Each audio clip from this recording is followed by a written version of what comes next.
எதிரிட்ட தான் வச்சிருப்பாரு. ஆமேன்னு சொல்லுங்கள். எதிரி இருப்பது வந்து நமக்கு அழிவல்ல, சில நேரத்தில் அவங்க இருக்கிறது தான் நமக்கு பாதுகாப்பும் கூட. ஆமோதிக்கிறீங்களா இல்லையா? அதனால எதிரியை குறித்து நீங்கள் கவலைப்பட வேண்டிய அவசியம் இல்லை. எதிரி இருக்க தான் உங்களுடைய வாழ்க்கை சிறப்பாக அமையும். நான் ஆமேனே வரமாட்டேங்குது.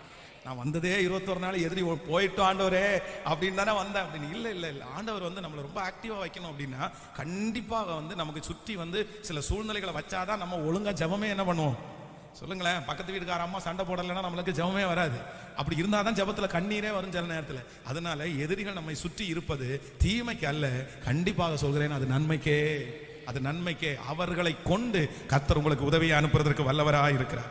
ஆமேன்னு சொல்லுங்க. மூன்றாவதாக ஒரு தேவனுடைய பிள்ளைக்கு ஆண்டவர் செய்யணும்னு நினைச்சாருன்னா எங்கிருந்து செய்வாராமா? வேதம் சொல்கிறது, எனக்கு ஒத்தாசை வரும், வானத்தையும் பூமியையும் உண்டாக்கின கர்த்தரிடத்திலிருந்து எனக்கு ஒத்தாசை வரும்.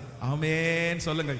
சில நேரத்தில் ஆண்டவர் மனிதர்களை கொண்டு செய்வார், சில நேரத்திலே கர்த்தர் எதிரிகளை கொண்டு செய்வார், சில நேரத்திலே அவரே இறங்கி டைரக்டா உங்களுக்காக யுத்தம் பண்ணுவார். இந்த ஜெபத்தில் இருக்கிற யாரோ ஒருத்தருக்கு அது தேவையா இருக்கலாம். பாஸ்டர், இது மனுஷனால செய்ய முடியாது, இது என் எதிரினால செய்ய முடியாது. நான் நம்புகிறேன், மனிதர்களும் எதிரிகளும் இல்லவென்றாலும் என் தேவனாகிய கர்த்தர் உனக்காக இறங்கி உங்களுக்காக இறங்கி அந்த காரியத்தை கர்த்தர் செய்வார் என்று நம்புகிறவர்கள் கரங்களை தட்டி, ஓ நான் நம்புகிறது அவராலே வரும் சொல்லுங்க. ஒரு கையை உயர்த்தி ஒரு 10 விசை இந்த வாக்குத்தத்தத்தை சொல்லுங்க பார்க்கலாம். நான் நம்புகிறது உம்மாலே வரும் சொல்லுங்கள். நான் நம்புகிறது தேவனாலே வரும், நான் நம்புகிறது தேவனாலே வரும், நான் நம்புகிறது அவராலே வரும், நான் நம்புகிறது அவராலே வரும். ஆமேன் சொல்லுங்கள். கைகளை அசைத்து ஒரு ஹல்லேலூயா சொல்லலாம். இந்த ஜெபத்தில் இந்த வசனத்தை நான் தியானித்துக் கொண்டிருக்கும் போது ஒரு விசேஷமாக ஆண்டவருடைய வழிகள், தேவனுடைய 3 வழிகள்,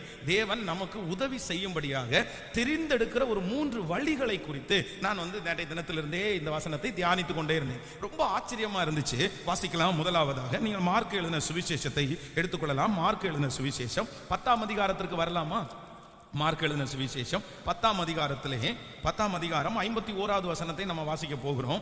மார்க் எழுதின சுவிசேஷம் ஸ்தோத்திரம் 10வது அதிகாரத்திலே 10வது அதிகாரம் 51வது வசனத்தை சேர்ந்து வாசிக்கலாம். 10ஆம் அதிகாரம் 51வது வசனத்தை, இயேசு அவனை நோக்கி, நான் உனக்கு என்ன செய்ய வேண்டும் இருக்கிறாய் என்றார். அதற்கு அந்த குருடன், ஆண்டவரே நான் பார்வை அடைய வேண்டும் என்றார். இயேசு அவனை நோக்கி, நீ போகலாம், உன் விசுவாசம் உன்னை ரட்சித்தது என்றார்.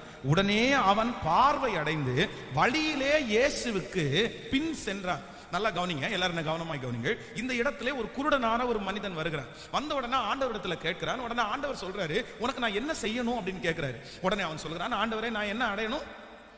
பார்வை அடையணும் அப்படின்னு சொல்றேன். சொன்ன உடனே அடுத்த நிமிஷத்துல ஆண்டவர் என்ன சொல்றாருன்னா, சரிப்பா உன்னுடைய விசுவாசத்தின்படியே உனக்கு, அவ்வளவுதான். ஆண்டவர் அவனை தொடரல, இல்லன்னா ஆண்டவர் அவனுக்காக ஒரு பெரிய ஜெபம் பண்ணல, முட்டி போட சொல்லல, எதுவுமே பண்ணல.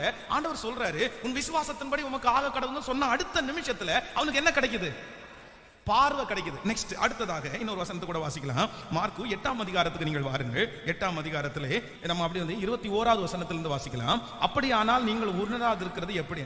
பின்பு அவர் பெத்சாயிதா ஊருக்கு வந்தார். அப்பொழுது ஒரு குருடன் அவரிடத்திற்கு வந்து ஆண்டவரை தொடும்படி அவரை வேண்டிக் கொண்டார். அவர் குருடனுடைய கையை பிடித்து அவனை கிராமத்திற்கு வெளியே அழைத்து கொண்டு போய் அவன் கண்களில் உமிழ்ந்து அதன் மேல் கைகளை வைத்து, எதையாகிலும் காண்கிறாயா என்று கேட்டான். அவன் ஏறிட்டு பார்த்து, நடக்கிற மனுஷரை மரங்களைப் போல காண்கிறேன் என்றான். பின்பு அவர் மறுபடியும் அவன் கண்களின் மேல் கையை வைத்து அவனை ஏறிட்டு பார்க்கும்படி செய்தான். அப்பொழுது அவன் சொஸ்தம் அடைந்து யாவரையும் தெளிவாய் கண்டான். ஹலோ கவனிங்க.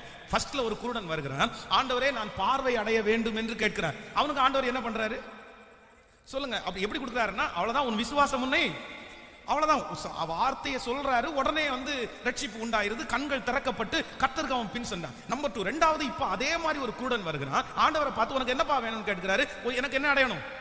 உடனே ஆண்டவர் என்ன பண்றாருன்னா, உமிழ்ந்து அதை எடுத்து அவனுடைய கண்களில் வைத்து தொட்டு, இப்ப ஆண்டவர் கேட்கிறார், என்னத்தை காண்கிறாய் அப்படின்னு. ஃபர்ஸ்ட் அவனுக்கு சரியா தெரியல. சோ ரெண்டாவது டைம் ஆண்டவர் வைக்கிறாரு. ரெண்டாவது டைம் சொல்றது அவனுக்கு தெளிவா தெரிஞ்சிச்சு அப்படின்னு. இப்போ இன்னொரு வசனத்தை கூட நீங்க வாசிங்க. யோவான் எழுதின சுவிசேஷத்திற்கு வாருங்கள். யோவான் எழுந்த சுவிசேஷம் நீங்கள் 9ஆம் அதிகாரத்திலே 6வது வசனத்தை வாசிக்கலாமா? 9ஆம் அதிகாரம் 6வது வசனத்தை வாசிப்பீர்களே. ஆனால் இவைகளை சொல்லி அவர் தரையிலே துப்பி உமிழ்நீரினால் சேர் உண்டாக்கி அந்த சேற்றை குருடனுடைய கண்கள் மேல் பூசி, நீ போய் சீலோவாம் குளத்திலே கழுவு என்றார். சீலோவாம் என்பதற்கு அனுப்பப்பட்டவன் என்று அர்த்தமாம். அப்படியே அவன் போய் கழுவி பார்வை அடைந்தவனாய் திரும்பி வந்தான். ஹலோ, கவனிங்க. ஃபர்ஸ்ட் நோய் 3 பேருக்கும், சத்தமா சொல்லுங்க, தேவை 3 பேருக்கும் ஒரே மாதிரி தேவை, ஒரே மாதிரி தான் அவங்களுக்கு பிரச்சனை. ஆனா ஒருத்தனுக்கு என்ன பண்றாருன்னா வார்த்தையை அனுப்பி சுகம் கொடுக்கிறாரு. 2வது ஒருத்தனுக்கு கைகளை வைத்து சுகம் கொடுக்கிறாரு. 3வது ஒருத்தனுக்கு சேற்றை உண்டாக்கி அவனுடைய கண்களில் பூசி, நீ போய் என்ன பண்ணு, சீலோவாம் குளத்திலே. ஆனா சில நேரங்களில் நமக்கு அற்புதங்கள் நமக்கு வேண்டுமா இருக்கும்போது நம்ம என்ன நினைப்போம்னா, யாராவது ஒருத்தருக்கு இதே போல பிரச்சனை இருந்து ஆண்டவர் அவங்களுக்கு செஞ்சாருன்னு வைங்களேன், நம்ம உடனே எப்படி ஜெபிப்போம் தெரியுமா? ஆண்டவரே அவர்களுக்கு செய்தது போல எனக்கு, சத்தமா சொல்லுங்க, நம்ம அப்படித்தானே ஜெபம் பண்ணுவோம். அவனுக்கு செஞ்சது மாதிரி எனக்கு செய்யுங்க ஆண்டவரே, அவனுக்கு இப்படி பண்ணுனீங்களே எனக்கு பண்ணுங்க ஆண்டவரே. நான் உண்மையிலே சொல்ல போனா அந்த ஜெபம் தவறு. ஆமே, அவங்களுக்கு செஞ்சீரே எனக்கும் செய்யுங்க ஆண்டவரே அப்படின்னு ஜெபம் பண்ணலாம், அப்படி ஜெபம் பண்ணலாம். ஆனா அவங்களுக்கு செய்தது கேட்கல, அப்படி நம்ம ஜெபிக்க முடியாது. ஏன் அப்படின்னா ஒரே வியாதி ஒரே பிரச்சனை, ஆனா 3 பேரையும் கர்த்தர் எப்படி டீல் பண்றாருன்னா 3 வித்தியாசமான விதமாய் டீல் பண்றாரு. ஹல்லேலூயா. இந்த ஜெபத்துல இருக்கிற ஆண்டவருடைய பிள்ளைகளே, ஆண்டவர் உங்களுக்கு உதவியை அனுப்ப வேண்டும் என்று நினைத்தாரானால் நீங்க போடுற ரூட்டின் படி அல்ல. நீங்க ஒருவேளை ஒரு ரூட்டை நீங்க போட்டு வச்சிருக்கலாம், அவ்வளவுதான். இந்த ரூட்டை போட்டு இப்படி போய் இப்படி போய் இப்படி போய் இப்படி போய் அவ்வளவுதான் சிவானந்த காலனி போயிடலாம், இப்படி போய் காந்திபுரம் போயிடலாம், இப்படி போய் சென்னை போயிடலாம் அப்படின்னு ஒரு ரூட்டை போட்டிருப்பீங்க. ஆனா ஆண்டவர் சொல்றார், உன் நினைவுகள் என் நினைவுகள் அல்ல, உன் வழிகள் என் வழிகளும் அல்ல. உங்களுக்கு நடக்கும், உங்களுக்கு செய்வார், உங்களுக்கு கொடுப்பார். ஆனா உங்க பிளான் படி அல்ல, என் தேவனாகிய கர்த்தருடைய திட்டத்தின்படியே. ஆமென் சொல்லுங்கள். எத்தனை பேர் விசுவாசிக்கிறீர்கள்? சில வியாதிகள் உங்களுக்கு வரும்போது சிலர் எப்படி நீங்க சுகப்பட்டீங்க, எப்படி உங்களுக்கு சுகமாச்சு, உடனே அவங்க ஏதாவது ஒண்ணு சொல்லலாம், இந்த மாதிரி எனக்கு சுகமாச்சு, இந்த இடத்துல போனேன் ஜெபம் பண்ணோன்னு சுகமாச்சு, இப்படி நான் உபவாசம் இருந்தேன் இப்படி சுகமாச்சு. உடனே நமக்கு உடனே என்ன வரும்னா, பரவாயில்லையே அவங்கள மாதிரி நம்ம உபவாசம் போட்டு பார்க்கலாமா, அவங்கள மாதிரி இங்க நம்ம போய் பார்க்கலாமா, அவங்கள மாதிரி இதை பண்ணலாமா அப்படின்னு நினைப்போம். ஆனா ஒன்று நினைத்துங்கள், நீங்கள் அற்புதத்திற்காக மட்டும் ஜெபியுங்கள். ஆமென். நீங்க எதுக்காக மட்டும் ஜெபிங்க, எனக்கு ஒரு அற்புதம் செய்யும் ஆண்டவரே, ஆனா இன்ன ரூட்டின் படி எனக்கு செய்யும் என்று நம்ம சொல்ல வேண்டிய அவசியம் இல்லை. சில நேரத்தில் நமக்கு ரொம்ப கோபம் வரும்போது, ஒருவேளை கணவனா ரட்சிக்கப்படாதவரா இருந்தால் நம்ம என்ன சொல்ல தெரியுமா, ஆண்டவரே ஒரு அடி கொடுங்க ஆண்டவரே அப்படின்னு நம்ம சொல்லிச்சு. சிலர் அப்படி சொல்லுவாங்க, ஒரு அடி நல்லா முட்டி நீங்க தட்டுனீங்கன்னா அவ்வளவுதான் ஆண்டவரே வந்துருவாரு. இன்னும் ஒரு பொல்லாத சிஸ்டர்ஸ் எல்லாம் இருக்காங்க, என்ன தெரியுமா, அவருடைய பிசினஸ்ல கை வைங்க ஆண்டவரே. எதுல கை வைங்க? அவருடைய பிசினஸ்ல தான் இவங்க சாப்பிட்டுருப்பாங்க, அவருடைய பிசினஸ்ல தான் இவங்க துணியை கொடுத்துட்டு இருப்பாங்க, அவங்க பிசினஸ்ல இருக்கிறனால தான் இவங்க நகை போட்டு நல்ல அப்படியே கல்யாணத்துக்கு ஜம்முன்னு போறாங்க. ஆனா ஜெபம் மட்டும் என்ன தெரியுமா, ஆண்டவரே அவரு பிசினஸ்னே ஓடுறாரு ஆண்டவரே, அதனால அவருடைய பிசினஸ்ல நீங்க ஒரு கையை வைங்க, அவ்வளவுதான் சுருண்டு எங்க விழுந்துருவாராமா. ஆமா, நல்லா விழுந்துருவாரு, சுருண்டு சாராய கடை விழாம. நம்ம உடனே நம்ம இப்படி ஒரு ரூட் போட்டா அது எங்க வேணாலும் போயிட்டு இருக்கோம் அந்த ரூட்டு. நம்ம என்ன ஜெபிக்கணும்னா, என் கணவனாரை ரட்சியும் ஆண்டவரே, ரட்சிக்கிறது உமக்கு தடை அல்ல, எத்தனையோ பேரை ரட்சித்திருக்கிறீர், என் கணவனாரை நீங்கள் எப்படி தொட முடியுமோ அப்படி தொடும், என் பிள்ளையை எப்படி தொட முடியுமோ அப்படி தொடும். இப்படித்தான் ஜெபிக்க வேண்டுமே தவிர நம்ம என்ன பண்ணக்கூடாது. அது நீங்க ஒருவேளை இப்படி இந்த ஜெபத்துல இருக்கிறவர்கள் ஒருவேளை மனசுல நினைக்கலாம், ஆண்டவர் மட்டும் எனக்கு இதை ஆசீர்வதிச்சு கொடுத்தாருன்னா பாஸ்டர் நான் 3 வருஷத்துல செட்டில் பாஸ்டர், அவ்வளவுதான், என்னை யாருமே கையில பிடிக்க முடியாது, பாருங்க நான் என்ன பண்றேன் பாருங்க, உங்க கையில கொண்டு கொடுத்து ஒரு சச்சை கட்டுங்க நான் சொல்ல போறேன் அப்படின்னு 1000 கற்பனையோட வந்திருக்கலாம். நான் நம்புறேன் ஆண்டவருக்கு இதல்ல, வேற எதுலையாவது உங்களை ஆசீர்வதிக்கணும் சித்தம் இருக்கும். ஆமே. ஆனா நீங்க ஒன்னே பிடிச்சிட்டு அது போன உடனே அவ்வளவுதான், நான் ஜெபம் பண்ணதெல்லாம் வீணா போயிடுச்சு, இரக்கம் செய்யும் வரை உண்மை 21 நாள் முக்கி போனே, பாச சொன்ன வாக்குத்தத்தெல்லாம் விசுவாசிச்சேன், ஆனா கூட கர்த்தர் என்னை இப்படி கைவிட்டாரு, கர்த்தர் என்ன இப்படி இல்லை. நீங்க நினைச்சது நடக்கலன்னு உடனே கர்த்தர் கைவிட்டதா அர்த்தமாகுமா? சொல்லுங்க. நீங்க போட்ட ரூட்டு கர்த்தர் அந்த ரூட்ல வரலன்னு உடனே நீங்க நினைச்சது நடக்காம இருக்குமா? கர்த்தர் வாக்கு கொடுத்தது நடக்கா இருக்குமா? நான் நம்புகிறேன் ஆண்டவர் இப்படியும் உங்களை தொட முடியும், இப்படியும் தொட முடியும். சொல்லுதல் புரியுதுல உங்களுக்கு? ஆமேன்னு சொல்லுங்க பார்க்கலாம். ஆண்டவர் உங்களை ஆசீர்வதிக்கணும்னு நினைச்சிட்டாருன்னா என்னுடைய திட்டத்தின்படி அல்ல, என்னுடைய நான் போட்ட வழியின்படி அல்ல, என்னை எப்படியும் ஆசீர்வதிப்பார். இன்னைக்கு நான் நம்புகிறேன் நீங்கள் போட்ட நிறைய பாதைகள் ஒருவேளை இன்னைக்கு அடைக்கப்பட்டு கிடக்கலாம். நான் இந்த மாதிரி நினைச்சிருந்தேன் பாஸ்டர், இந்த வருஷத்துல இதை செய்யணும், இந்த வருஷத்துல இப்படி பண்ணணும், இங்க போகணும், இதை பண்ணணும், அப்படியெல்லாம் நீங்க ஒரு பெரிய ரூட் போடலாம். அதுக்காகவே உங்களுடைய படிப்புகளை நீங்கள் அதுக்கு தகுந்த மாதிரியே நீங்க சூஸ் பண்ணலாம்.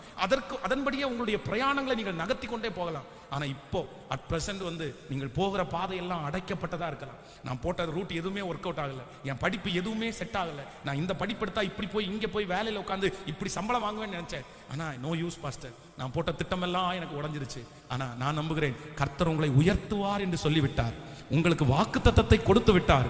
நான் நம்புகிறேன் நீங்க கொடுக்கிற பாதை அல்ல, அவர் உங்களுக்கு பாதை காட்டுவார், அவர் உங்களுக்கு வழியை உண்டு பண்ணுவார், அவர் உங்களுக்காக பிளானை போடுவார். ஓ, உன்னுடைய திட்டம் சிதறடிக்கப்பட்டாலும் என் தேவனுடைய திட்டம், சொல்லுங்கள் சத்தத்தை உயர்த்தி, என் தேவனுடைய திட்டம் ஒரு நாளும் சிதறடிக்கப்படவே படாது. அப்போ இப்ப நம்ம ஜெபிக்க வேண்டியது என்ன அப்படின்னா, நீங்க என்ன ஆசீர்வதியும், நீங்க எனக்கு அற்புதம் செய்யும், எப்படி ஆகிலும் உம் சித்தத்தின்படியே, சொல்லுங்க பார்க்கலாம், உங்க வழியின்படியே, உங்க பாதையின்படியே, நீங்கள் விரும்புகிறபடியே நீங்கள் எப்படியும் செய்வீர். யாராவது உடஞ்சு போய் வந்திருக்கிறீங்களா? நீங்க போட்ட பாதை நீங்க போட்ட பிளான் ஒர்க் அவுட் ஆகல அப்படின்னு சொல்லி சோர்ந்து போய் வந்திருக்கிறீங்களா? நான் நம்புகிறேன் அது உங்க சிந்தையில போடப்பட்டது.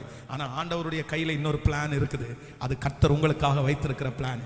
அதை மாற்றுவதற்கு உலகத்தில் இருக்கிற எந்த மனுஷனுக்கும் தகுதி இல்லை. பிசாசு கூட கண்டிப்பாக நான் சொல்லுகிறேன், அவன் கூட அந்த திட்டத்தை மாற்றவே முடியாது. அல்லேலூயா, ஆமென். அதான் யோபு ஆசீர்வாதம் 2 மடங்கு பெற்று கொண்டதுக்கு அப்புறம் வைத்தறிச்சல் யாருக்கு தான் அதிகமா இருந்திருக்கும்? கேட்கல. அவன் நினைச்சிருப்பான், சும்மா இருக்கிற சங்க ஊதி கெடுத்துட்டேனே நானு, அப்படித்தானே நினைச்சிருப்பான். அவன் பாட்டுக்கு ஒழுங்கா போய் ஜெபம் பண்ணிட்டு ஒரு வாரத்தில் உட்காந்துருந்தான். அந்த 1 மடங்கு ஆசீர்வாதம் எனக்கு போதும் அப்படின்னு. சும்மா இருக்கிறவனை போய் டிஸ்டர்ப் பண்ணி, என்ன நீர் அவன் மேல கவனம் வச்சிருக்கீங்க, அதனாலதான் அவன் உத்தமனா இருக்கான், சன்மார்க்கா இருக்கான், அவனை சோதிச்சு பாருன்னு சொல்லி ஆண்டவர் அப்படியே உஸ்பேத்தி விட்டு, ஆண்டவர் உடனே சரிப்பா அவனுக்கு இஷ்டம் போல செய்யன்னு சொல்லி அவன் அவ்வளவுதான் உத்தமத்துல உறுதியா நின்று, இப்ப ஆண்டவர் 1 மடங்குக்கு 2 மடங்கு கொடுத்தோன்னே எல்லா வைத்தறிச்சலையும் கொட்டிக்கோ போ. அப்படிதானே இருந்திருக்கும். எப்படி இருந்திருக்கும்? அப்போ சில நேரங்களிலே பிசாசு நமக்கு விரோதமாய் செய்கிறது கூட நம்முடைய ஆசீர்வாதத்திற்கு காரணமாய் அமையும். அல்லேலூயா. அதனால நீங்க அதை குறிச்செல்லாம் பிசாசு சோதிக்கிறதை குறித்து வருத்தப்படாதீர்கள். உங்கள் திட்டங்கள், உங்க டிராயிங் கண்டிப்பாக ஃபெயிலியர் ஆகலாம், உங்க டிராயிங்ல கண்டிப்பா மிஸ்டேக் வரலாம். ஆனா நான் நம்புறேன் ஆண்டவர் உங்களுக்காக போட்ட பாதையில கண்டிப்பா என்ன வராது. சத்தமா சொல்லுங்க, வருமா? கேட்கல, பக்கத்துல கையை பிடிச்சு சொல்லுங்க, கண்டிப்பா வராது. அதான் நீங்க ஒரு வசனத்தை வாசிக்கணும். யாத்ராகமம் 13ஆம் அதிகாரத்தை எடுங்களேன்.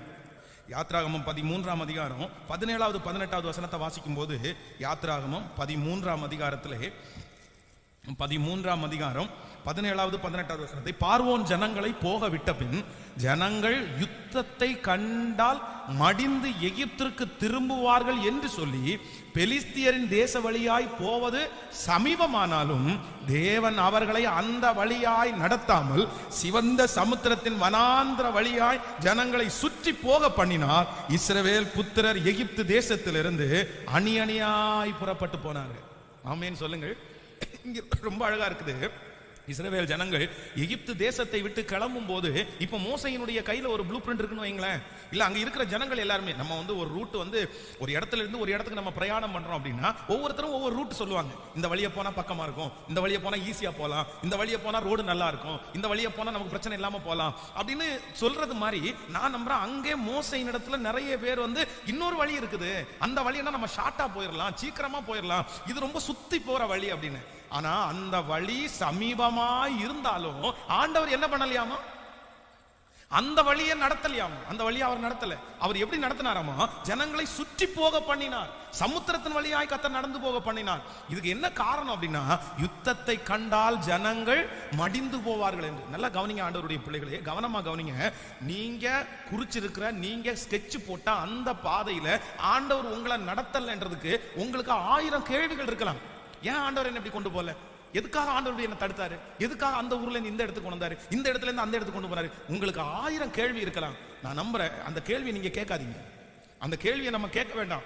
இஸ்ரவேல் ஜனங்களுக்கு தெரியாது அந்த இடத்துல யுத்தம் இருக்கும் இருக்காதுன்னு தெரியாது. ஆனா யாருக்கு தெரியும் அப்படின்னா, கர்த்தருக்கு தெரியும். கர்த்தருக்கு தெரியும். ஒருவேளை நீங்கள் போட்ட அந்த பாதையிலே, நீங்க போட்ட அந்த ரூட்ல என்ன நடக்கும்னு நமக்கு சத்தமா சொல்லுங்க.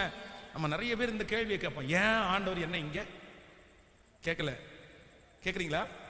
ஏன் ஆண்டவர் என்ன இங்க கொண்டு வந்தாரு? ஏன் ஆண்டவர் என்ன இதை படிக்க வச்சாரு? ஏன் ஆண்டவர் எனக்கு இந்த வேலையை கொடுத்தாரு? எனக்கு ஏன் ஆண்டவர் இந்த ஹஸ்பண்டை கொடுத்தாரு? எனக்கு ஏன் இந்த மனைவியை கொடுத்தாரு? எனக்கு ஏன் இந்த இடத்துல வீடு கொடுத்தாரு? நிறைய கேள்வி கேட்போம். நமக்கு நீங்க அந்த இடத்துல கொடுத்துருக்கலாமே, அந்த கணவனாரை கொடுத்துருக்கலாமே, அந்த மனைவியை கொடுத்துருக்கலாமே, அந்த வேலையை கொடுத்துருக்கலாமே. அப்படி நான் கொடுத்திருந்தா அந்த மனைவியை மட்டும் கொடுத்திருந்தா அவ்வளவுதான் நான். அந்த மாதிரி ஒரு கணவனாரை மட்டும் கொடுத்திருந்தா அவ்வளவுதான் நான்.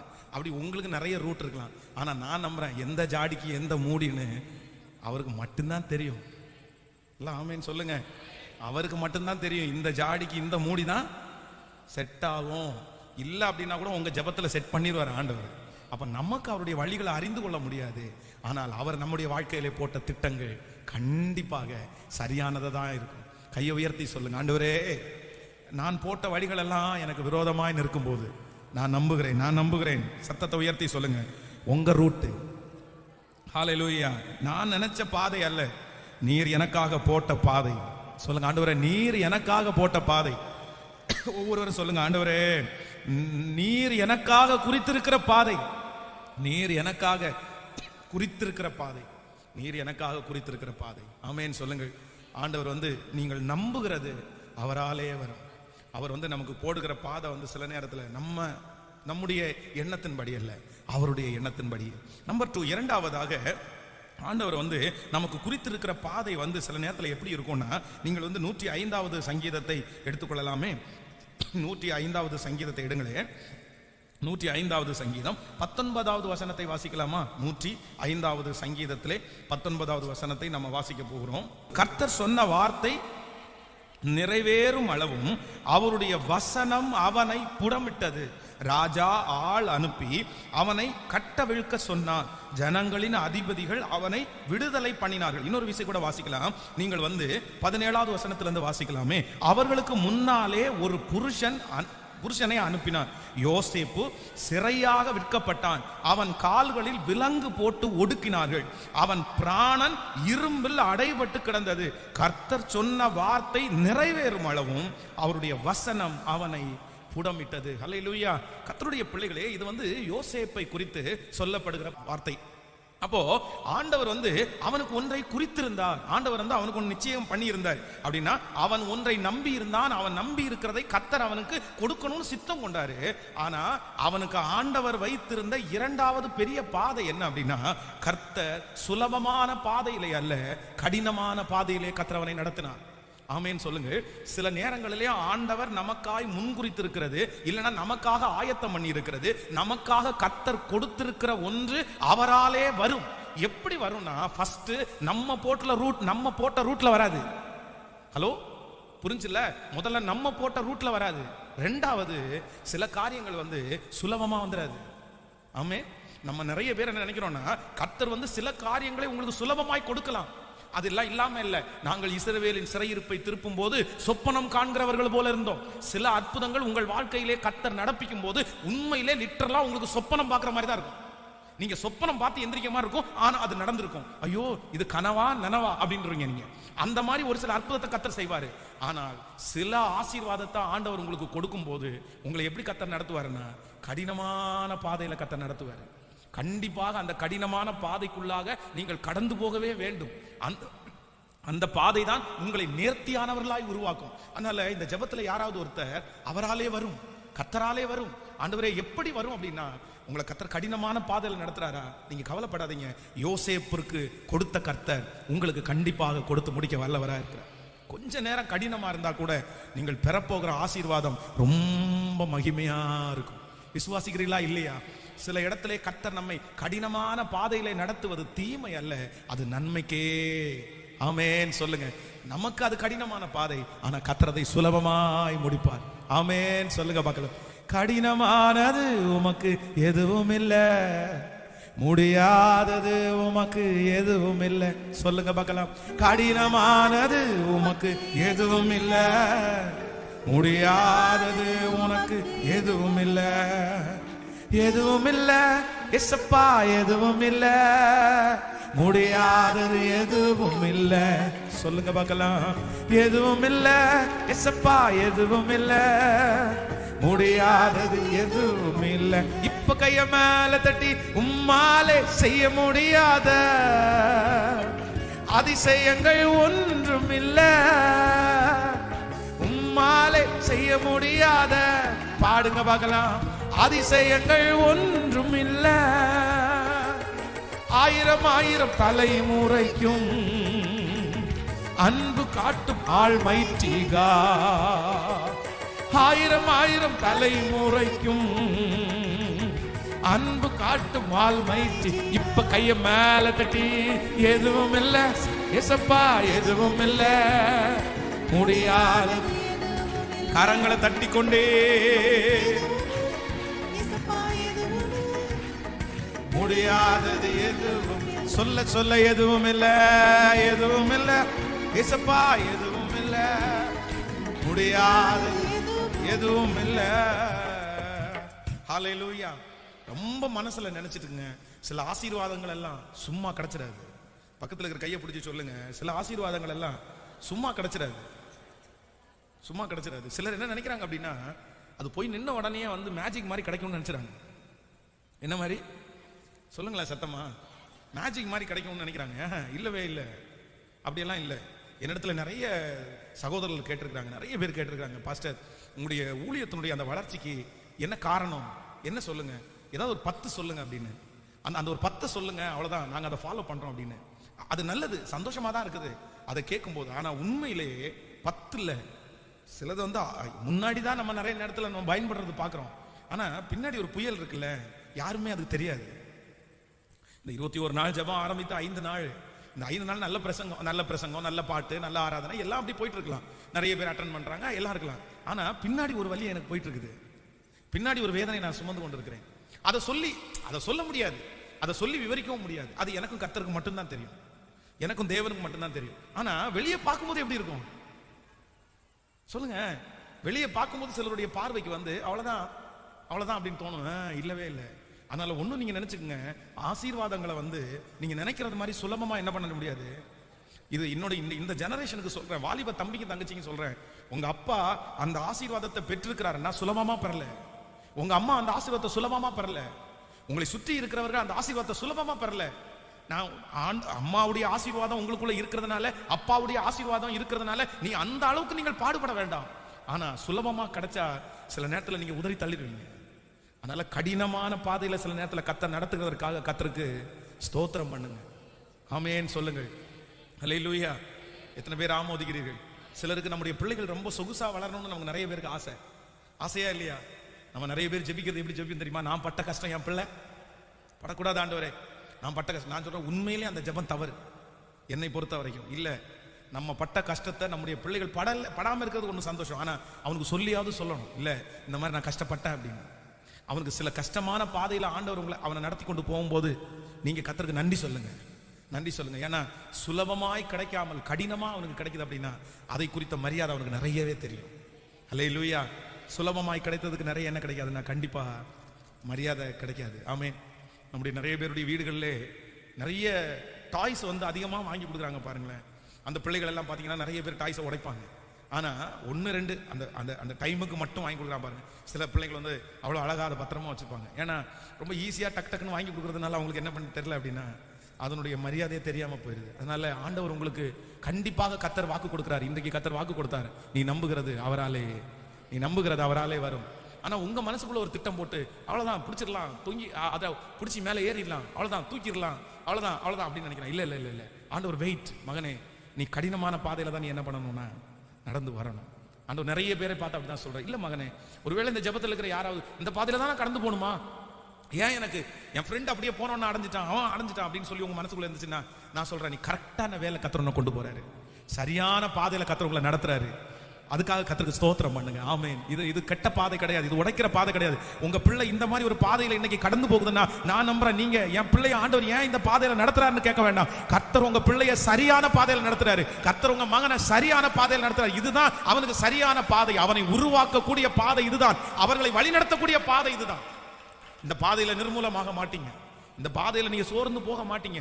இந்த பாதையில வேதம் சொல்லுது, அவனுக்கு எவ்வளவு கஷ்டம் இருந்தாலும் அவனுக்கு முன்பாகவே கர்த்தர் தூதனை அனுப்பி இருக்கிறார். உங்க பிள்ளைக்கு முன்னாடி கர்த்தர் ஒரு தூதன் கடந்து போறாரு. உங்க பிள்ளை அந்த பாதைக்கு கடந்து போறதுக்கு முன்னாடியே கர்த்தர் உங்க பிள்ளைக்கு முன்னாடி கர்த்தர் தூதனை அனுப்பி விட்டார். அதனாலே நான் நம்புகிறேன், விசுவாசிக்கிறேன், உங்க பிள்ளை அதுல மூழ்கி போக மாட்டான். உங்க பிள்ளை அதுல மூழ்கி போக முடியாது. நீங்கள் அதுல மூழ்கி போக மாட்டீர்கள். நம்புறவர்கள் கரங்களை மேல தட்டி, கர்த்தாவே நீர் எங்களுக்கு வைத்திருக்கிற கடினமான பாதைகளுக்காய் உமக்கு ஸ்தோத்திரம், கடினமான பாதைகளுக்காய் உமக்கு ஸ்தோத்திரம், ஸ்தோத்திரம். ஹல்லேலூயா. சோ கடினமான பாதை என்ன, லகுவான பாதை என்ன, இது எப்படி நீங்க வேறு பிரித்துக் கொள்வீர்கள்? அதை நீங்க சொல்லணும். அப்படின்னா நீங்க கடினமான பாதையில நீங்க நடந்து போறீங்க அப்படின்றத எதை வச்சு சொல்றீங்க? சிலருக்கு பாத்தீங்கன்னா ரோட்ல இருக்கிற ஒருத்தர்கிட்ட டக்குன்னு குறுக்க வரும்போது அவன் திட்டுனான்னா கூட அது என்ன பாதை தான் உங்களுக்கு கேட்கல. இல்ல கடினமான பாதையா அது லகுவான பாதையான்னு நீங்க எதை வச்சு அதை சொல்றீங்க? எதை வச்சு சொல்றீங்க? அதான் நான் நேற்றை கூட சொன்னேன்ல, அவனுக்கு காலெல்லாம் 10 எலும்பு 20 எலும்பு உடஞ்சிட்டு கிடக்குது. உங்களுக்கு என்னமோ ஒரு சின்ன நகை மட்டும்தான் பேந்துருச்சு. ஆனா நீங்க என்ன ஜெபம் பண்ணிட்டு இருப்பீங்கன்னா, யோபுனுடைய சோதனை எனக்கு வந்திருக்குன்னு ஜெபம் பண்ணிட்டு இருப்பீங்க. யாருடைய சோதனை வந்துச்சாமா? கர்த்தர் என்ன யோபு மாதிரி சோதிக்கிறார் இயேசுவே அப்படின்னு. எதுக்கு? நகம் பேந்து போனதுக்கு. யோபுனுடைய சோதனைனா என்னன்னு தெரியுமா உங்களுக்கு? நன்றாய் கவனிங்கள். கடினமான பாதை அப்படின்றதும் லகுவான பாதைன்றதும் உங்க மனசை பொறுத்து தான் இருக்குது. உங்க மனசை பொறுத்தா இருக்குது. நான் போற போதை எனக்கு யாருக்கும் தெரியும் ரொம்ப கடினமான அப்படின்னு நினைச்சீங்கன்னா உங்களுக்கு சத்தமா சொல்லுங்க. ஆனா நீங்க அதெல்லாம் ஒன்றும் பிரச்சனை இல்லை, இது என்ன பெரிய பாதை, இதை விட பெரிய பிரச்சனை எல்லாம் சந்திக்கிறவங்க இருக்கிறாங்க அப்படின்னு நீங்க எடுத்துட்டீங்கன்னா அது உங்களுக்கு என்னவா இருக்கும்? இப்ப நீங்க டிசைட் பண்ணீங்க உங்களுக்கு கடினமா லகுவா? நீங்க கடினமான பாதையில போறீங்களா லகுவான பாதையில போறீங்களா? நான் உண்மையில சொல்றேன், லகுவான பாதையெல்லாம் கர்த்தர் நடத்துறாரு. என்னதான் ஒரு விதத்துல கஷ்டமா இருந்தாலும் ஒரு சின்ன ஜெயமாவது கர்த்தர் காண பண்றாரு. என் ஜீவனை கர்த்தர் காத்து கொண்டாரு. நான் இன்னும் நிர்மூலம் ஆகலையே. அப்ப நான் சொல்றேன், நீங்க என்ன கடினமான பாதையில போறீங்க? இல்ல, இன்னைக்கு இத்தனை பேர் நடந்து உட்கார்ந்து இந்த சர்ச்சில் அட்டன் பண்றீங்கல்ல, நான் உண்மையில சொல்றேன், நீங்க கடினமான பாதையில போவே இல்லை. கடினமான பாதையில போறோம்னு சொல்றவங்க 1.5 வருஷமா ஹாஸ்பிட்டலுக்குள்ள ஒரு ரூமுக்குள்ள அடைஞ்சு கிடக்குறாங்க. அவங்க தான், அவங்களுக்கு வெளியே வர முடியாது. அவங்க 1.5 வருஷமா ஒரு ரூம்ல அடைஞ்சு கிடக்குறாங்க. ஆனா நம்ம இதெல்லாம் வச்சுட்டு என்ன பண்ண தெரியுமா? ஆண்டவர் என்ன உபத்திரவத்தின் பாதையில நடத்துறாரு. எதுவும் நடத்துறாராமா? நடத்துறது. இயேசுவே எனக்கு ஏன் இந்த பாதையை அனுமதிச்சிங்க? உங்களுக்கு கண்ணு இருக்கா இல்லையா ஆண்டவரே அப்படின்னு ஜெபம் பண்ணிருப்போம். இல்ல இல்ல இல்ல, நம்ம நிறைய பேரு நம்முடைய லகுவான பாதையை நம்ம என்ன பாதையா நினைச்சுக்கிறோம்னா கடினமா நினைச்சுக்கிறாங்க. அதான் இன்னொன்னு சொல்ல, ஒரு நாய் ஒருத்தரை பயப்படுத்துச்சாமா. ஒரு நாய் கத்துது, நடந்து போகும்போது கத்துது. புதுசான ஆள்னா கண்டிப்பா நாய் என்ன பண்ணும்? அந்த அம்மா சர்ச்சில் ஓன்னு அழுது, ஏன் அந்த நாயை அனுப்புறீங்க ஆண்டவர்? அந்த நாய் என்னை பார்த்து கொலைச்சிருச்சு, நான் பயப்பட்டேன் தெரியுமா, நான் பயந்தேன் தெரியுமா? இப்படி ஒரு பாதை தேவை ஆண்டவரே, எனக்கு இவ்வளவு கடினமான ஒரு பாதை, நாயெல்லாம் என்ன கத்துது அப்படின்னு ஓன்னு அழுது அழுது அழுது. எதுக்கு? ஏசுக்கு நாமத்துல சொல்லி ஒரு கல்ல தூக்கினாலே அது என்ன பண்ணிட போகுது? அது கொஞ்ச நேரம் தொடர்ந்து வந்தாலும் சரி இன்னும் பண்ணாது அப்படின்னு அதுக்கு போய் இவ்வளவு கடினமான பாதை. அந்த மாதிரி சின்ன சின்ன விஷயத்துக்கெல்லாம் நம்ம என்ன பண்ண முடியாது. டீ கொட்டிருச்சுன்னு வைங்களேன் நம்ம ஆட்களுக்கு, அவ்வளவுதான். அது என்ன பாதை கேட்கல? கடினமான பாதை. டீ கொட்டுனா கடினமான பாதை. வண்டியில போகும்போது டயர் பஞ்சர் ஆச்சுன்னா என்ன பாதை? அது கர்த்தர் என்ன சோதிக்கிறாரு. பெட்ரோல் முடிஞ்சிச்சுன்னா அடிக்காதது நம்ம தப்பு, அதை நினைக்க மாட்டோம். கர்த்தர் என்ன பாதை நடத்துறாருன்னா, கர்த்தர் என்ன கடினமான பாதை நடத்துறாரு? இல்லவே இல்லை ஆண்டவருடைய பிள்ளைகளே. நம்மை கர்த்தர் சில நேரத்தில் எப்படிதான் நடத்துறாருன்னா லகுவாய் கரவலாடுகளை அவர் மெதுவாய் நடத்துகிறார். நீங்க இன்னைக்கு இந்த ஜெபம் முடிச்சுட்டு போய் உட்கார்ந்து யோசிச்சு பாருங்க, இல்லைன்னா இந்த ஆன்லைன்ல கேட்கறவங்க ஜெபம் முடிச்சுட்டு போய் பாருங்க, ஆண்டவர் என்ன கடினமா நடத்துறாரா லகுவா நடத்துறாரா நீங்க செக் பண்ணி பாருங்க. 1000 பேரை கம்பேர் பண்ணி பார்க்கும்போது உங்க வாழ்க்கை பெட்டர்னா பல மடங்கு பெட்டர். ஆண்டவர் எல்லாம் நம்மளை வச்சிருக்கிற விதம் நான் சொல்றேன். இப்படி தேற்றுறதுக்கு யாராவது இருக்கிறாங்கன்னு நினைக்கிறீங்க? வசனத்தினால இப்படி உங்களுடைய உடைவு ரொம்ப பெருசு, உங்களுடைய பாதிப்பு ரொம்ப பெருசு. ஆனா ஆண்டவர் உங்க கூட இருக்கிறனுடைய அர்த்தம் என்ன தெரியுமா? உங்களை தேற்றுறாருல, வார்த்தையினால தேற்றுறாருல. இன்னைக்கு ஒரு நல்ல வார்த்தை காதுல கிடைக்காத எத்தனை பேர் ஊர்ல சுத்திட்டு இருக்காங்க தெரியுமா? அவங்கள்ட்ட பேசுறவங்க எல்லாருமே நெகட்டிவா தான் பேசுறாங்க. அவங்களுக்கு ஒரு வார்த்தை கூட பிளஸ்ஸா சொல்றவங்க கிடையாது. ஆனா நீங்க ஆலயத்துக்கு உட்கார்ந்ததுல இருந்து உங்கள்ட்ட கர்த்தர், நான் உன்னை நடத்துவேன், நான் உன்னை நடத்துவேன், நான் உன்னை சுமப்பேன், நீ நம்புகிறது அவராலே வரும், நான் உன்னை கைவிட மாட்டேன், பயப்படாத, கர்த்தர் சொல்லிட்டே இருக்காருல்ல. ஹல்லேலூயா. ஆண்டவரே உமக்கு ஸ்தோத்திரம். கர்த்தருடைய பாதை நம்பர் 1. முதலாவதாக ஆண்டவருடைய பாதை நம்ம போட்டதா என்ன செய்யாதுன்னா இருக்காது. நம்பர் 2, ரெண்டாவது சுலபமான பாதையா கூட இருக்காது. நம்பர் 3, மூன்றாவதாக நீங்கள் வந்து கர்த்தர் உங்களுக்காக வைத்திருக்கிற பாதையை நீங்க ரொம்ப யோசிக்க வேண்டியது என்ன அப்படின்னா, நீங்கள் அதை வந்து எடுத்துக்கொள்ளலாம். நீங்கள் ஆதியாகமத்தை எடுத்துக்கொள்ளுங்கள். ஆதியாகமத்திலே 39ஆம் அதிகாரத்துக்கு எடுத்துக்கொள்ளுங்களேன். 39ஆம் அதிகாரம் 1வது வசனத்திலிருந்து வாசிக்கலாம். யோசேப்பு எகிப்திற்கு கொண்டு போகப்பட்டான். பார்வோனுடைய பிரதானியும் தலையாரிகளுக்கு அதிபதியுமான போத்திபார் என்னும் எகிப்து தேசத்தான் அவனை அவ்விடத்திற்கு கொண்டு வந்த இஸ்மவேலரிடத்தில் விலைக்கு வாங்கினான். வாசிக்கலாம். கர்த்தர் யோசேப்போடே இருந்தார். அவன் காரிய சித்தி உள்ளவனானான். அவன் எகிப்தியனாகிய தன் எஜமானுடைய வீட்டிலே இருந்தான். நீங்கள் வந்து இன்னொரு வசனத்தை கூட நம்ம வாசிக்கலாமே. இன்னொரு வசனத்தை கூட வாசிப்போம். 7வது வசனத்தை வாசிக்கலாமா? சில நாட்கள் சென்ற பின்பு அவனுடைய எஜமானனுடைய மனைவி யோசேப்பின் பேர் கண் போட்டு என்னோட செயனி என்றார். போதும், இந்த யோசேப்பினுடைய சரித்திரத்தை ஃபர்ஸ்ட்ல இருந்தே நம்ம வாசிப்போமே. ஆனால் ஆண்டவர் வந்து அவனை நடத்துகிறார். எப்படி ஆண்டவர் அவனை நடத்துறாருன்னா, 3வது நான் அதுக்கு வைத்த ஒரு தலைப்பு என்ன அப்படின்னா, முடிவை தெரியாத ஒரு பாதையிலே நம்மை நடத்துகிறவர் கர்த்தர். எப்படி நடத்துவாரா நம்மள ஆண்டவர்? சில நேரத்தில் வந்து ஆரம்பத்தை மட்டும்தான் ஆண்டவர் நமக்கு காண்பிப்பார். துவங்கிறத மட்டும்தான் கர்த்தர் சொல்றார். ஆனா இடையிலே நீங்கள் நடக்க வேண்டிய சில பாதைகளை வந்து ஆண்டவர் இடையில என்ன பண்ண மாட்டாருன்னா காண்பிக்கவே மாட்டார். சில மனிதர்களுக்கு ஆரம்பத்தை காமிக்கிறாரு, உனக்கு முடிவில் இப்படிப்பட்ட ஒரு வெற்றியை நான் உனக்கு தருவேன்னு கர்த்தர் சொல்லுவாரு. ஆனால் இடைப்பட்ட பகுதியிலே ஆண்டவர் நடத்துகிற அவங்க வாழ்க்கையிலே வருகிற எதையுமே ஆண்டவர் என்ன பண்ண மாட்டாருன்னா சில நேரத்தில் அந்த பாதையை கர்த்தர் காண்பிக்கவே மாட்டார். அப்போ நம்பர் 3, முதலாவதாக நம்முடைய வாழ்க்கையில வந்து ஃபர்ஸ்ட் ஆண்டவர் எந்த பாதை அப்படின்னா, நம்ம அவருடைய பாதை, நம்ம போட்ட பாதை அல்ல, அவருடைய பாதையிலே நமக்கு வெற்றி இருக்கிறது. இரண்டாவது கடினமான பாதையிலே கர்த்தர் நம்மளை கொண்டு போய் நம்மை வெற்றி சிறக்க பண்ணுகிறார். 3வது ஒன்று நினைத்துக் கொள்ளுங்கள், ஆரம்பத்தையும் முடிவையும் காண்பிக்கிற கர்த்தர் இடையிலே கடந்து போகிற பாதையை கர்த்தர் காண்பிக்கிறது இல்லை. ஆனால் அதன் நடுவிலே நடத்தி தான் கர்த்தர் வெற்றியை கொண்டு போக போறார். அல்லேலூயா. சில நேரத்தில் இந்த இடைப்பட்ட காலத்தை வந்து நம்மளால கணிக்க முடியாது. இந்த இடைப்பட்ட காலத்துல என்ன நடக்கும்னு நமக்கு தெரியாது. இந்த இடைப்பட்ட காலத்திலே நம்ம மரிச்சிட்டோம், நம்ம செத்துட்டோம், நம்ம அந்த லக்க அடையவே முடியாது அப்படின்ற ஒரு சூழ்நிலைக்கு நம்ம நிறைய பேர் தள்ளப்படுவோம். ஆனா நான் நம்புறேன், தேவன் உங்களுக்காக குறித்திருக்கிறது கண்டிப்பாக நிறைவேறாமல் போகவே போகாது. ஒருவேளை இந்த ஜெபத்துல இருக்கிற நிறைய பேரை கர்த்தர் இந்த இடைப்பட்ட பகுதியில தான் நீங்க இருக்கலாம். இந்த இடையில கர்த்தர் ஆரம்பத்தையும் உங்களுக்கு காமிச்சிட்டாரு, கர்த்தர் முடிவையும் காமிச்சிட்டாரு. உன்னை நான் இப்படி பண்ண போறேன், இப்படி நடத்த போறேன், உன் குடும்பத்தை ஆசீர்வதிப்பேன், வாக்குத்தத்தத்தை கர்த்தர் கொடுத்துட்டே இருக்கலாம். ஆனா இந்த இடைப்பட்ட காலம் இப்படி இருக்கும் என்று எனக்கு தெரியவே தெரியலையே, அப்படின்னா நான் இந்த பாதையை ஆரம்பிச்சிருக்கவே மாட்டேனேன்னு நீங்க சொல்லலாம். ஆனா நான் நம்புகிறேன், இந்த இடைப்பட்ட பகுதியிலே என் தேவனாகிய கர்த்தர் உங்களுக்கு துணையாய் நிற்பார். உங்களோடு கூட கர்த்தர் வருவார். இந்த இடைப்பட்ட பகுதியிலே எத்தனை புயல்கள் வந்தாலும், எத்தனை மனிதர்கள் வந்தாலும், எத்தனை சோதனைகள் வந்தாலும் கண்டிப்பாக கரங்களை தட்டி நீங்கள் நிர்மூலமாவது இல்லை. என் தேவனாகிய கர்த்தர் உங்களை கொண்டு துவங்கினவர் கடைசி வரையிலும் முடிக்கிறதற்கு வல்லவராய் இருக்கிறார். ஆமென் சொல்லுங்க. ஹல்லேலூயா. நீங்கள் நம்புகிறது அவராலே வரும். சொல்லுங்க பார்க்கலாம், கையை உயர்த்தி, நான் நம்புகிறது அவராலே வரும். நான் நம்புகிறது என் தேவனாலே வரும். வரும், நிச்சயம் வரும். ஒரு நாள் வரும், அதை நான் பார்ப்பேன். வரும், எனக்கு கொடுக்கப்பட்டிருக்கிறது வரும். நான் நினைத்தது வரும். ஹல்லேலூயா. நான் ஜெபித்தது வரும். நான் ஆசைப்பட்டது வரும். ஓ ஹல்லேலூயா. நான் உபவாசம் இருந்து கேட்டது வரும். நீ நம்பினது, நான் நம்பினது அவராலே வரும். சோ எப்படி வரும்னா, ஒண்ணு நம்ம போட்ட பாதையில் அல்ல, கர்த்தர் போட்ட பாதையிலே வரும். நம்பர் 2 எப்படி வரும் அப்படின்னு சொன்னா, நான் நம்புறேன் கடினமான பாதைகளை கடக்கும் போது நீங்க நம்பினது வரும். 3வதாக முதலையும் கடைசியையும் காண்பித்து இடைப்பட்ட அந்த சோதனையின் காலத்தில் கடந்து போகிற உங்களுக்கு அந்த காலம் வரும். ஆமென் சொல்லுங்க. நான் விசுவாசிக்க போறேன். என்ன விசுவாசிக்க போறேன்னா, நான் நம்புகிறது என் தேவனாலே. ஆமென் சொல்லுங்க. நீங்க அறிக்கை செஞ்சுட்டே இருங்க, அறிக்கை செஞ்சுட்டே இருங்க. நான் நம்புகிற சந்தோஷம் வரப்போகுது.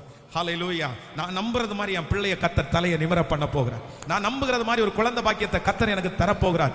ஆபிரகாமுக்கு சொன்னார் அல்லவா, ஆபிரகாம் நம்பினான், கர்த்தர் அவனுடைய நம்பிக்கையை கனம் பண்ணினார் அல்லவா. அவன் நம்பினது கர்த்தரால் வருமானால், இந்த சத்தத்தை கேட்கிற தேவ ஜனமே, நீ நம்புகிறது கர்த்தரால் வரும். நீங்கள் நம்புகிறது கர்த்தரால் வரும். அப்படியே எழுப்பி நிற்கலாமா, கர்த்தரிடத்துல கேட்கலாம். ஹல்லேலூயா.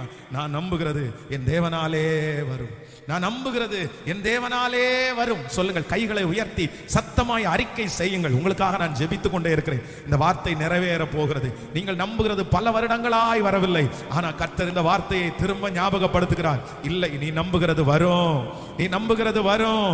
ஹல்லேலூயா. நீ நம்புகிற காரியத்தை கர்த்தரே வர பண்ணுவார். சொல்லுங்கள், வாக்கு தக்கத்துக்காக கர்த்தருக்கு ஸ்தோத்திரம் பண்ணுங்க பார்க்கலாம். ஹல்லேலூயா. ஸ்தோத்திரம் பண்ணுங்க, கைகளை உயர்த்தி ஸ்தோத்திரம் பண்ணுங்க. நீங்கள் நம்புகிற என்னெல்லாம் உங்களுக்கு வரணும்னு நினைக்கிறீங்களோ அதெல்லாம் சொல்லி சொல்லி கர்த்தருக்கு மகிமைப்படுத்துங்க. நான் நம்புகிற ஒரு பெரிய ஜனத்திரள் வரும், நான் நம்புகிற ஒரு பெரிய தேவ ஆலயம் வரும், நான் நம்புகிற 100 கிளை சபைகள் வரும், நான் நம்புகிற உடன் ஊழியர்கள் வருவார்கள், நான் நம்புகிற பெரிய விசுவாச மக்கள் வருவார்கள். ஹல்லேலூயா, ஹல்லேலூயா. நான் நம்புகிற அவருடைய ஊழியத்திற்காக நம்புகிற எல்லாமே எனக்கு வரப்போகிறது. முடிஞ்சவங்க கைகளை உயர்த்தி நீங்க அறிக்கை செய்யுங்க. சகோதரர்கள் மாதிரி அறிக்கை செய்யுங்க. வாலிப தம்பிங்க தங்கச்சிங்க அறிக்கை செய்கிற. ஹல்லேலூயா. ஸ்தோத்திரம், ஸ்தோத்திரம், ஸ்தோத்திரம், ஸ்தோத்திரம், ஸ்தோத்திரம். நன்றியப்பா, நன்றியப்பா, நன்றியப்பா. நாங்கள் விசுவாசிக்கிறோம், நாங்கள் விசுவாசிக்கிறோம். தள்ளாடுகிற முழங்கால்களை உறுதிப்படுத்துகிற கர்த்தர், தள்ளாடுகிற முழங்கால்களை உறுதிப்படுத்துகிற கர்த்தர், நான் நம்புகிற காரியத்தை எனக்கு வாய்க்க செய்கிற கர்த்தர்.